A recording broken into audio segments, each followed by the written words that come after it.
Good morning. I don't know if any of you looked at the sky this morning, but it is this amazing hue of blue.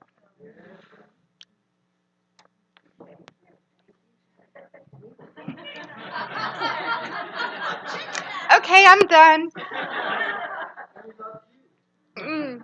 The hue of blue. Okay, in the Science of Mind, text page 32 to 33, Dr. Ernest Holmes wrote, "There is a power in the universe that honors our faith in it. We all wish to feel that power behind everything is good as well as creative, an eternal and changeless intelligence in which we live and move and have our being. Intuitively, we sense that everyone in this native state is some part of this eternal principle, and that the entire problem of limitation, evil, suffering, and uncertainty is not God ordained, but is the result of ignorance. It has been written that the truth shall make us free, provided we know the truth. And we note that the evolution of our consciousness brings with it the acquisition of new powers and higher possibilities. When we learn to trust the universe, we shall be happy, prosperous, and well." So please look up at the screen and speak this truth with me. I am a unique expression of spirit, stepping into life in ever more amazing ways by living in alignment with spiritual principles, choosing thoughts, words, and actions that enable me to live an empowered and positive life. Yeah. Yeah.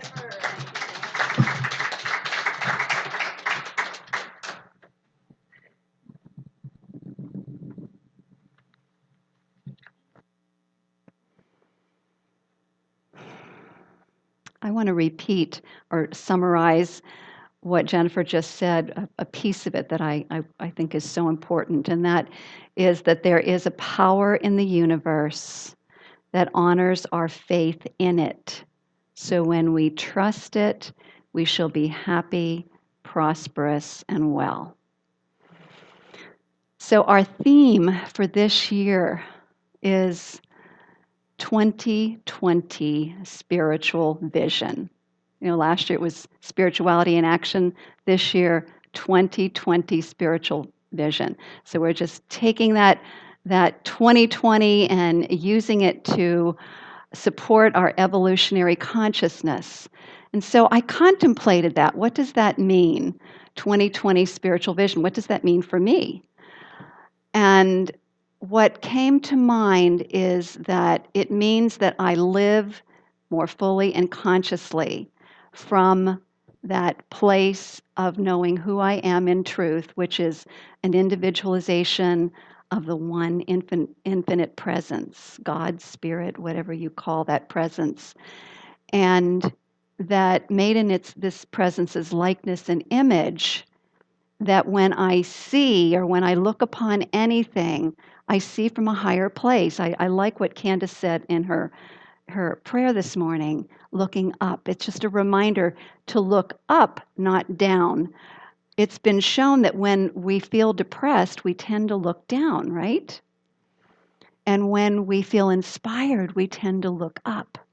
So it's important that we notice the times that we're looking down and instead lift our vision and notice the inspiration that starts flowing in. So 2020 vision means that we are looking up, that we are looking at everything from a place of truth, of spirit, and realizing that everything that we see in this manifest world is simply a projection of consciousness, not only ours, but collective consciousness. So it is our opportunity to be the ones who add to human consciousness by coming from this place of higher perspective and vision. I love that idea of spiritual vision. That means that we're living from a place of possibility, seeing what's possible, and coming from that place. So it means moving from reactor to creator. And I noticed that when we found out some time ago that we would need to move from our place, and we love this place, and we've come to really enjoy this spiritual home. I have, and I know many of us have as well. There was a time of reactivity in me, and I noticed that. I was like, oh no, where are we going to find a place like this? And so on and so forth. And I knew that that was not the place where I wanted to stay. I knew I wanted to move into creator mode. And if you think about the words reactor and creator, they have the same letters in them. They're just in a different order. So it's just a matter of shifting out of reactor into creator and actually asking ourselves for a shift in consciousness. So we can literally go within and ask the Holy Spirit within us for a shift from reactor to creator. And so we did. Our leadership gathered and used the process that we call visioning to catch a higher idea in the mind of the divine for our next spiritual home.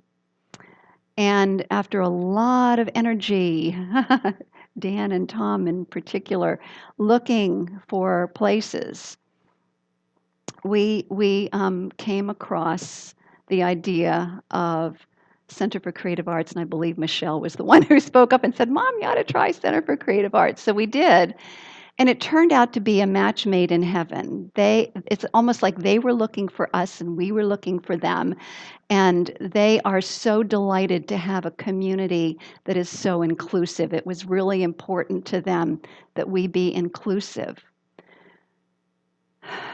which we are. And so I noticed how this moving from reactor to creator has continued, because this last Friday, Tom and Jenny and Dan and I met at Center for Creative Arts, and Tom and I signed, as part of the board president, board secretary, we signed the document, the lease. So it's now official. And then after that, Jenny and Dan and Tom and I started looking at all the different spaces where we would hold everything with the eye of the creator. And I did notice myself reacting at points because I'm thinking, oh no, because there are things that are in some of those rooms that we don't want, right? And there was some reactivity going on. And so I kept reminding myself, creator mode, creator mode. And Jenny and Tom are so great at that, and so is Dan. And so Dan's thinking, he's making plans on how he's going to clear all this stuff out, and with Melissa, who is the executive director there, and Tom and Jenny, you could see them. The creative mode is totally in full gear, and they're coming up with ideas, and we could do this, and we could do that, and so on and so forth. So what I'm trying to say is 2020 vision means that we consciously choose to stay in creator mode. And notice that when we're reacting, that's a call to shift and to get into that place. And so I'm going to invite you to join me in that this year, to consciously stay in creator mode. Because that's what we're here for. We are individualized expressions of the one creator. We are full participants in creation, whether we do it unconsciously or consciously, and we may as well do it consciously and with an optimistic perspective, because that's how civilization, that's how humanity continues to move forward. Such an important thing to remember. 2020 spiritual vision. So, our January theme based on that overall theme of 2020 spiritual vision, is getting grounded. It's a time for us to return to the foundational principles in our teaching, which is called science of mind, and in the field of the overarching philosophy called New Thought, ancient wisdom. And so I want to go back to the very roots of New Thought with a little bit of history for some of you who may not know much about what New Thought means. It began back in the mid-1800s with the work of a man called Phineas Parkhurst Quimby, who's called the father of New Thought. And so what he did is he observed the placebo effect, the mind-body connection, long, long ago, back in the mid-1800s. He was noting that when first of all, he had tuberculosis back in the day when they didn't have a cure for it. And so he, in talking to someone else, decided to do something to raise his spirits, and he took carriage rides. And that was his healing thing. And he noticed that the exhilaration that he would feel when he took the carriage rides, and it lifted him and gave him a different vision of his life, and he eventually healed completely from tuberculosis. So that was one of the first of the mind-body connection that he started to notice. And then he teamed up with someone they were practicing what was called mesmerism, the early days of hypnosis.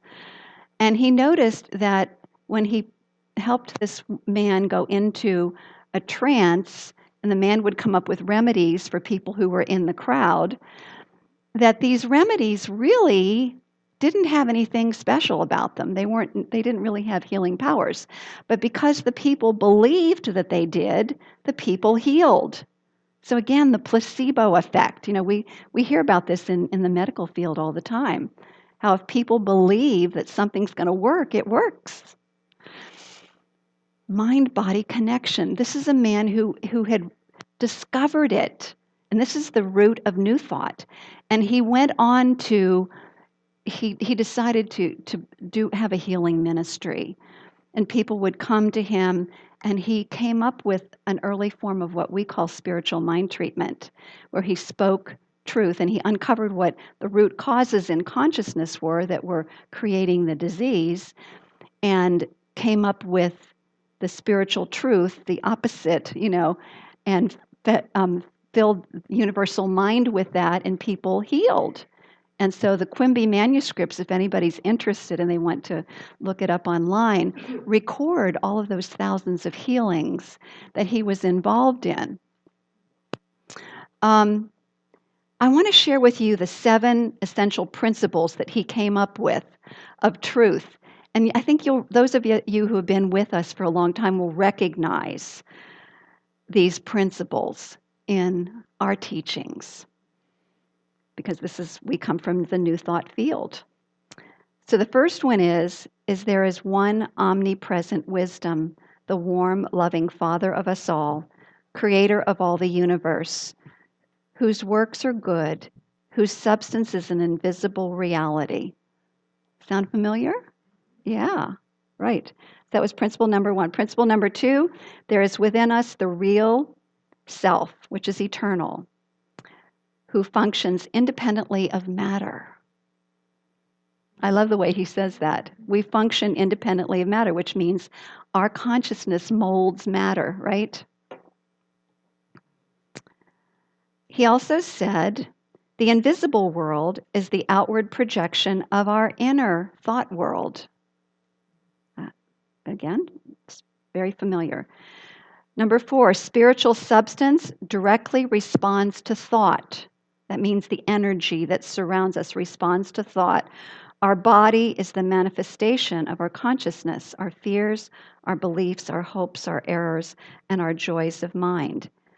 Disease is due to false reasoning, wrong thoughts, and mental pictures impressed upon the subconscious mind.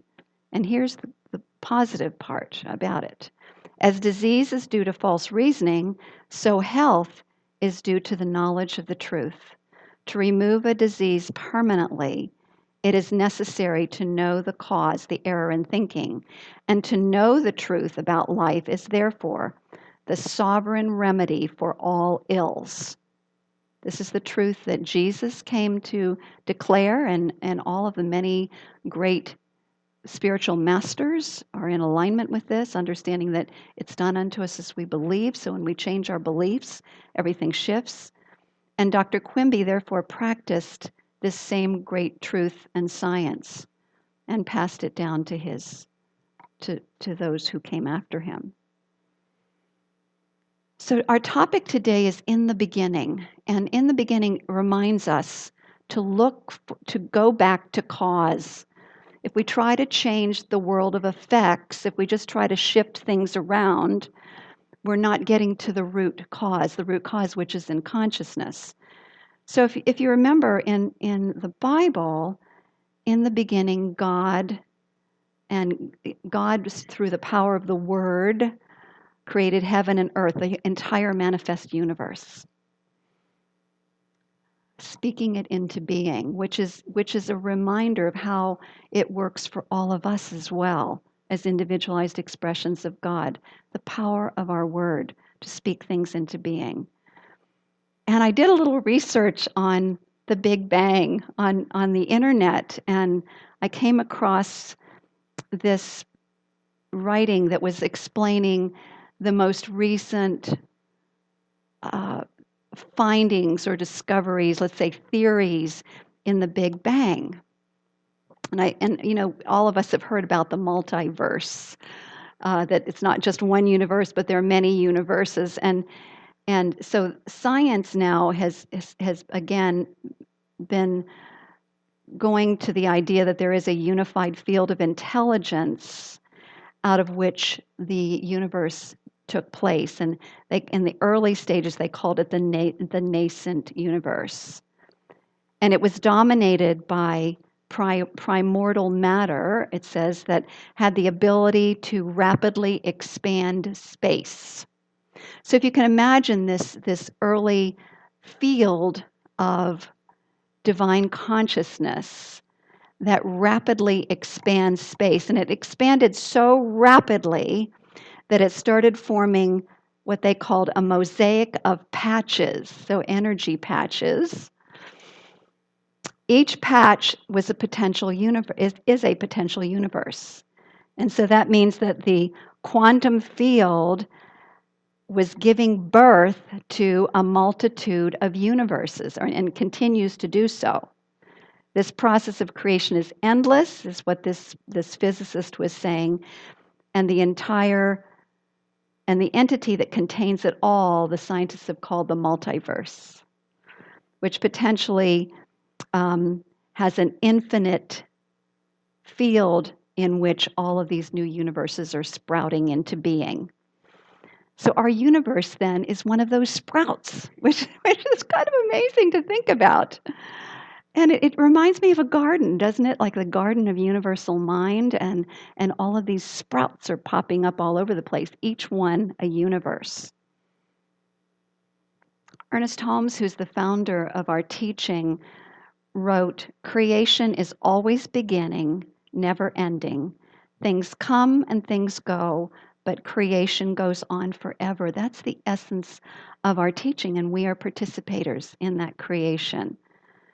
So in the beginning then, we would say from our perspective, in the beginning, there is only one life principle, one spirit, one presence, one power, out of which all that was created and continues to be created comes from. And as individualized expressions of that one, then, we are full participators in creation. So where does the divine living spirit live? It's important. Within all of us, within everyone, everywhere. Omnipresent. So one of the things that Ernest Holmes, and this is not new.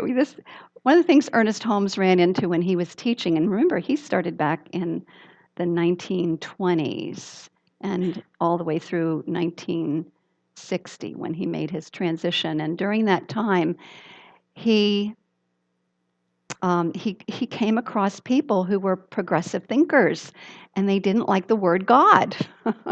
And we hear that a lot here too, as well, because it was equated with a being who punished and was, and all the kind of the God of the Old Testament.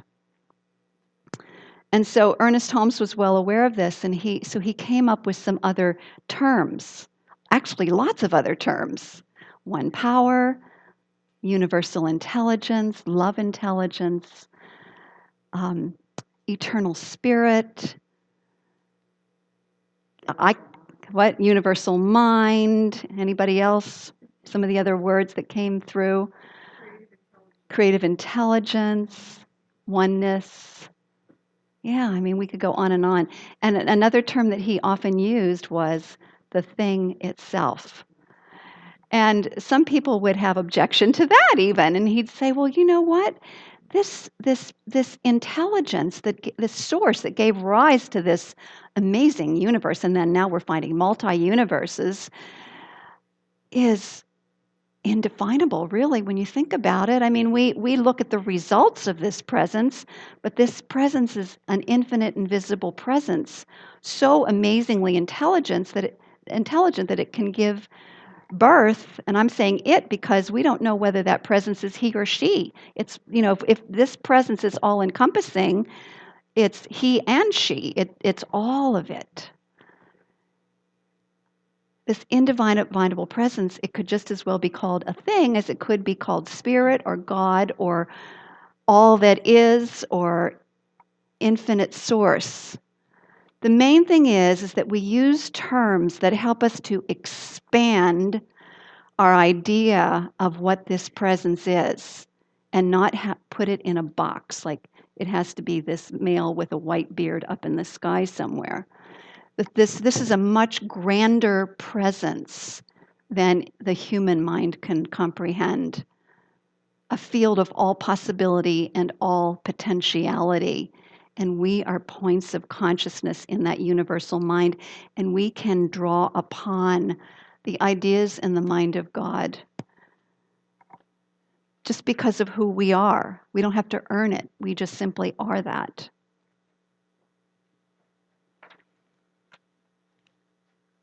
So what is this power and what is its power? Let's say that. Well, I want to share with you something in the Science of Mind magazine by Dr. Rocco Errico, who many of us know was a student of Dr. Lamsa, who wrote the Lamsa Bible, which came directly from the Aramaic translation. And Dr. Lamsa was of the Aramaic culture, and he moved to this country, and he realized that the translations of the Bible that had come out had a lot of errors of translation in them. And so Dr. Rocco Errico studied under this man, and one of the examples of this is the Aramaic word for fear, which is the same as it is for love. But there's a slight difference.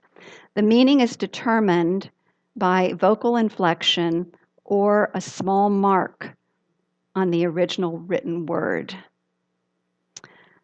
So, wow, think about that. That means that the teachings to fear God are just a matter of somebody forgetting to put a little mark there. When they translated it. And of course, Rocco Errico Lamsa pointed out that it doesn't make sense that we fear God, because God is love. God is love.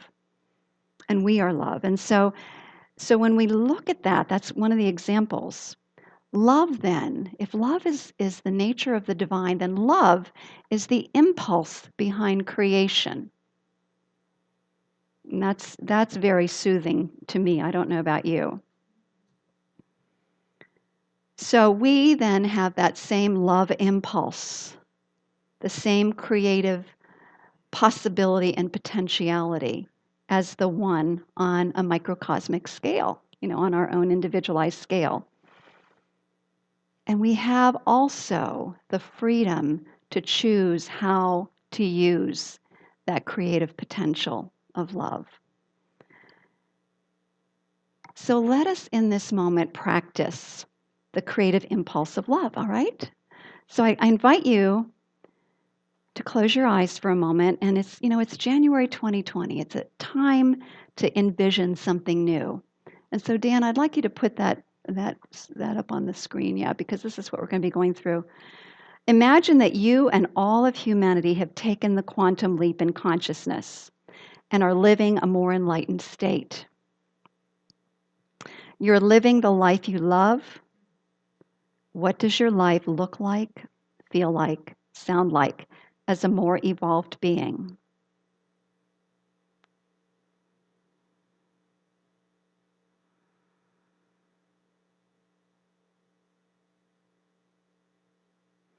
What does the larger world around you look like, feel like, and sound like now that all of humanity has evolved?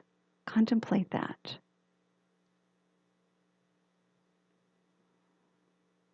And now I'd like you to find a partner or partners if we want to make sure everybody has a partner, and share for 1 minute each, and I'll use the tingshaws on what you are wanting to plant in universal mind based on these questions. So find a partner and share.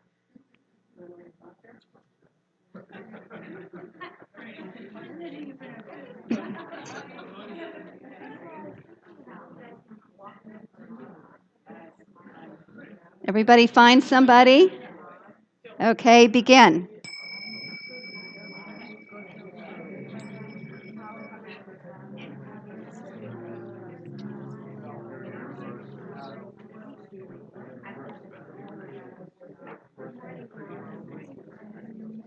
Dan?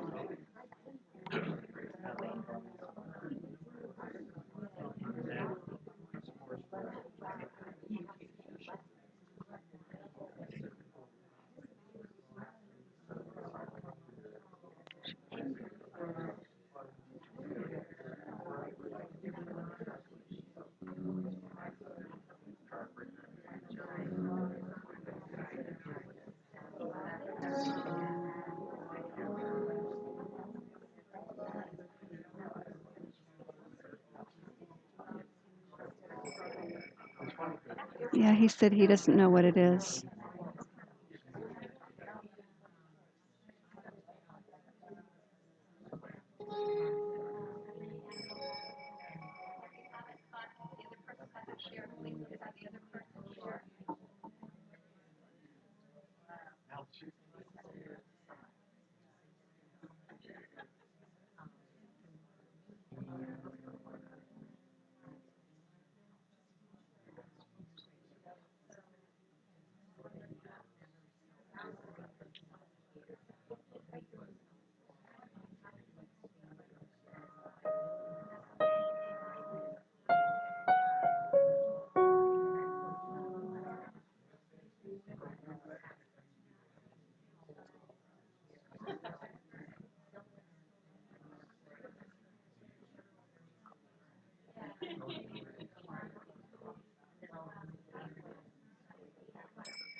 Okay, everybody, let's take a breath. And we have just added beautiful new seeds of possibility and potentiality to universal mind. And this is a powerful group. And I'm just knowing what we added is being taken up by universal mind because that's what it does. It gives back to us what we place into it and what we believe. So just know in your heart of hearts that the seeds that you've planted are taking root here and now, even as I speak, and sprouting. And sprouting. Yes, yes. So consciousness, I want to end with this. Consciousness. What is consciousness? There's a story that you may have heard before. It's about a family that gathered 4 generations for a holiday meal. And as the mother was preparing the pot roast in the kitchen, the daughter was observing her, and she saw her mother cut off both ends of the pot roast and put it in the oven. And she said, "Mom, why did you cut off those perfectly good ends of the pot roast and throw them away?" And she said, "Well, go ask your grandmother, because I'm just doing what your grandmother did." So she goes and she asks her grandmother, and her grandmother said, "Well, you know what? I don't know. Go and ask your great grandmother." So, so she goes and asks her great grandmother, and she said, "Great grandmother, why do we cut the ends off the roast?" And she said, "Well, I don't know why they do, but back when I was younger, we had a very, very small oven, and that's all that could fit in there." And so that's such a great example of consciousness, of how we buy into the consciousness that has been passed down through the generations. So it's up to us as spiritual beings to question beliefs that we have. Just because somebody else believed it doesn't mean that it's correct. To question those beliefs and to test out new beliefs that seem to make more sense. And here's a really good example in the field of medicine. And I want to honor the doctors and the nurses and all the people because they do make a big difference. However, at the same time, how many studies are out there that show the mind-body connection? They're everywhere, that show how thoughts have an impact on our bodies. And so maybe one of the things that we want to look at is, are we still holding on to the old, cutting off the ends of the pot roast when we're taking care of our personal health? Or are we more of, and it doesn't mean we get rid of all that, that's produced by God as well. But it means that we go back to the root cause, the in the beginning, go back to the root cause, find out what the error thinking is, and begin to fulfill ourselves with spiritual truth. I was noticing as I was starting to get a bit of a sore throat, I was reminded of what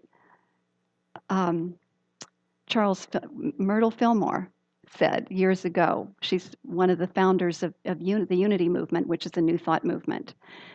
And when she had tuberculosis, she had just found out about New Thought, and she was lying in bed, and she was loving. Well, one of the things she said is, "I'm a child of God, and I do not inherit illness."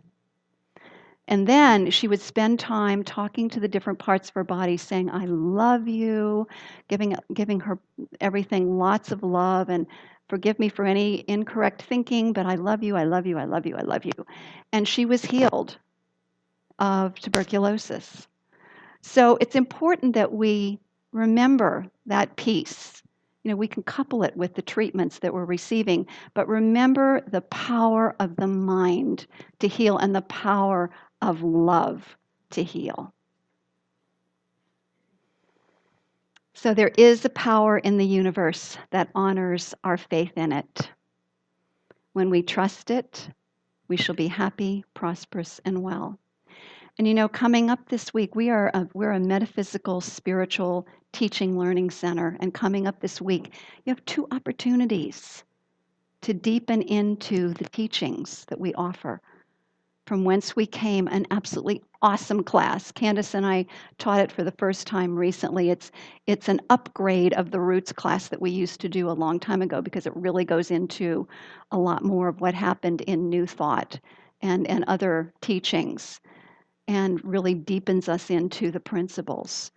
And also the 5 gifts for an abundant life. We have 2 opportunities to deepen into the teachings. So I invite you to really go into prayer, consider signing up, and really give yourself the blessing of 2020 spiritual vision. And so it is.